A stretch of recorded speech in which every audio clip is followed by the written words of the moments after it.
दक्षिण भारत के इतिहास में एक ऐसा साम्राज्य था जिसका नाम ही जीत का मतलब था, विजयनगर। आज हम इसी महान जीत के शहर की कहानी की परतों को खोलेंगे। जरा कल्पना कीजिए, सदियों पहले की बात है। दुनिया के कोने कोने से लोग इस जमीन पर आए और जो उन्होंने देखा वो बस देखते ही रह गए। उन्होंने एक ऐसे साम्राज्य के बारे में लिखा जो बेइंतहा अमीर था, जिसकी सेना बहुत ताकतवर थी और जिसके मंदिर बस शानदार थे। जी हां, वो साम्राज्य था विजयनगर। तो चलिए इस कहानी को समझने के लिए सबसे पहले इसके नाम पर ही गौर करते हैं। विजयनगर, इसका मतलब है जीत का शहर। और यकीन मानिए, ये सिर्फ एक नाम नहीं था, ये एक ऐलान था, एक बहुत बड़ी महत्वाकांक्षा का। लेकिन देखिए, हर बड़ी कहानी की तरह इसकी शुरुआत भी आसान नहीं थी। संघर्ष था। ये साम्राज्य असल में प्रतिरोध की आग में तपा था। बाहरी हमलों और मुश्किलों के जवाब में ये खड़ा हुआ था।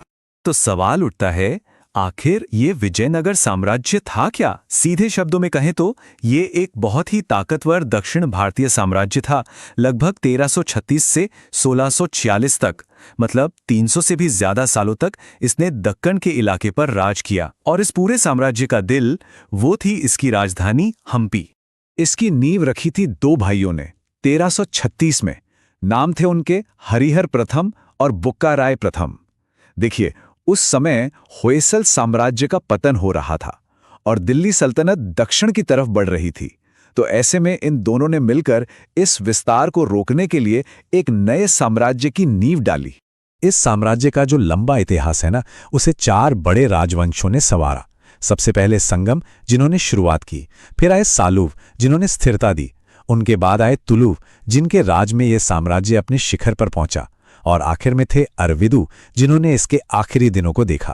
तो चलिए अब कहानी के उस हिस्से में चलते हैं जब यह साम्राज्य अपनी बुलंदी पर था, अपनी ताकत और शानो शौकत के शिखर पर। बात करते हैं इसके स्वर्ण युग की। ये स्वर्ण युग आया तुलुव राजवंश के समय, और इसका चेहरा थे एक महान शासक कृष्णदेवराय। उनका शासनकाल 1509 से 1529 तक विजयनगर के लिए सबसे शानदार दौर था।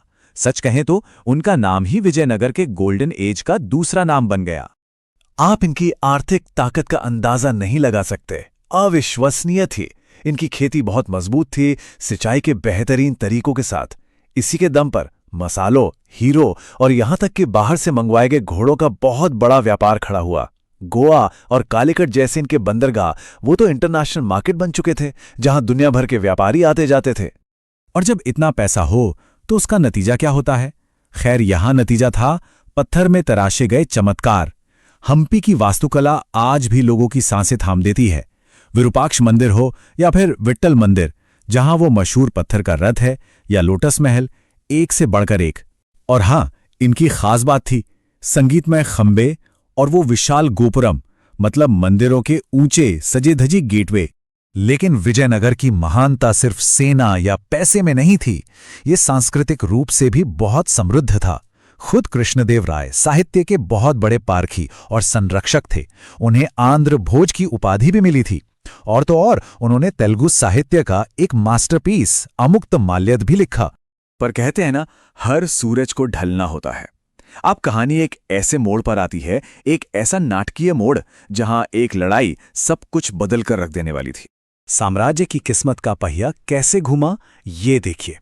1520 में रायचूर की लड़ाई में कृष्णदेव राय ने अपनी ताकत का ऐसा लोहा मनवाया कि सब देखते रह गए। लेकिन ठीक 45 साल बाद 1565 में तालीकोटा की लड़ाई, वो एक भयंकर हार थी। एक ऐसी हार जिसने इस महान साम्राज्य के अंत की कहानी लिखनी शुरू कर दी थी। तालीकोटा की उस हार का नतीजा बहुत सीधा और बहुत बेरहम था। वो शानदार राजधानी हम्पी, उसे लूटा गया, जलाया गया, तबाह कर दिया गया। जीत का शहर अब वीरान हो चुका था। देखिए, तालीकोटा की लड़ाई एक बहुत बड़ा झटका थी, लेकिन साम्राज्य एक दिन में खत्म नहीं हुआ। ये एक धीमी प्रक्रिया थी। असल में उसकी जो केंद्रीय ताकत थी, वो बिखर चुकी थी।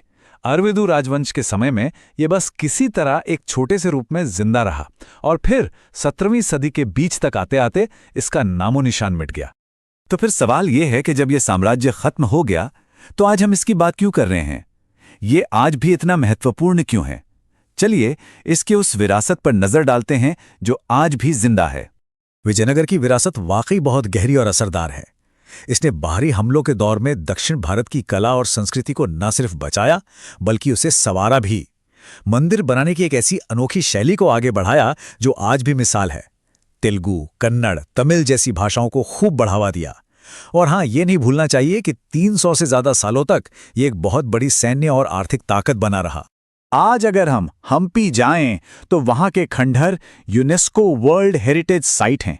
वो खंडहर वो चुपचाप खड़े होकर हमें एक महान सभ्यता की कहानी सुनाते हैं, उसकी शान की भी और उसके दुखद अंत की भी।